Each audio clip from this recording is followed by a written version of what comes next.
My name is Elder, I'm 38 years old, and recently I quit my job. And no, I had no other job lined up. And if you're between 35 and 45 and lately you've been thinking about quitting your job, or maybe mentally you already checked out, then this video is for you. Now, I will have to say, if you hate your job, you burn out, and your life is miserable, please quit right now. However, for me, the story was slightly different because somewhere around last year, I started with this idea of quiet quitting, which is like you're still showing up to work physically, but mentally and emotionally, you're gone. And I think a lot of us middle-aged people between 35 to 45 are feeling like that. So before I tell you the steps that I took to make the transition from employed to unemployed a little bit easier, I want to make this clear because it's not necessary that you hate your job and you hate your boss and you're thinking about suicide because your job is taking the best of you. But for us millennials, I think if you ask most of us from the outside,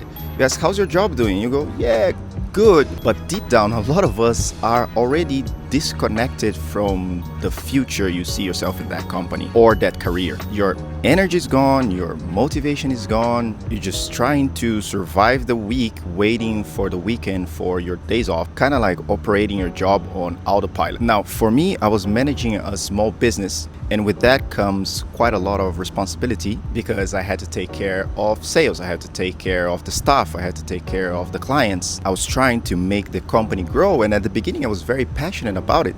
So for 2 to 3 years, it was long hours, it was most weekends, because in my head I thought if I took the foot off the gas, the business would just slow down. And in your case, maybe you're in a big company, you want to keep pushing because you're looking for that promotion. But I think at some point we all stop and think, do I see myself doing this for the next 2 to 3 years? And for me, I realized that growth over there would require more hours, more weekends, more sacrifice, and a lot of my mental bandwidth just focused on work all the time. And then I started to think that this is not the version of success that I want anymore. And that's when the quiet quitting started.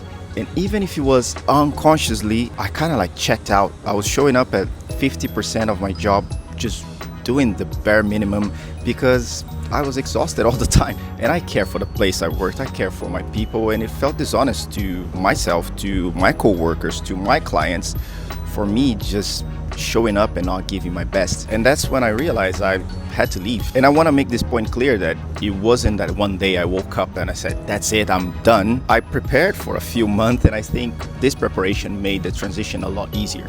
So if you're thinking about quitting, maybe some of that can help you too. And the first thing I did was to train my replacement. So in my company, I was in a position to hire. So this process took about 3 months where I hired someone and I kept him very close to me, shadowing me on a daily basis to learn everything that I was doing over there. Because for me, I put in a lot of work for 2-3 years and I wanted the business to survive. And if you spend maybe years helping build something or working with a team, you just want to make sure you leave properly. And the second thing that was very important, it was that I got an emergency fund. And I think that's one of the biggest psychological advantages, because a lot of us middle-aged people are trapped in a work you don't like because you can't afford to miss a paycheck. Having that 3 to 6 months of saving really gives you a breathing room, and it stops you from jumping into a next job that you're probably going to be miserable again. So having some money keep you from making desperate decisions. And the next thing I did is I told everyone that I knew. Not, the LinkedIn post that, chapter in my life has finished and a new chapter is starting. Thank you so much for all the support. That's and people know it's I told people in real life. I told my friends, I told former clients, I told suppliers, everyone that I trusted. And crazy or not, opportunities start showing up from the most unexpected places. Even outside my industry, people were saying, hey, I might have a job that suits you. And I think that's an important lesson for us millennials here,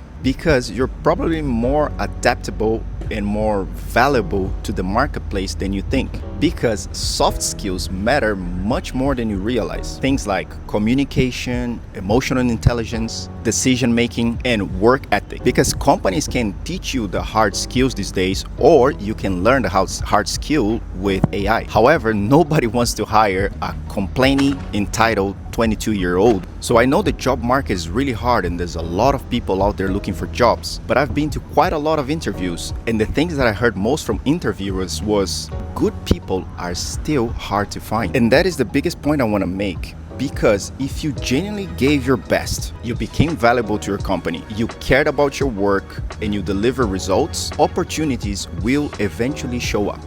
Because people notice, your coworkers notice, the marketplace notice, the universe notice, and people will want to work with you. Now, if you're the kind of person that's clocking in and clocking out, you bring no value to the marketplace, you are going to be unemployed for a while, my friend. Now, I want to acknowledge that I live in Dubai, and here there's plenty of opportunity. But maybe that's something you might want to think about as well.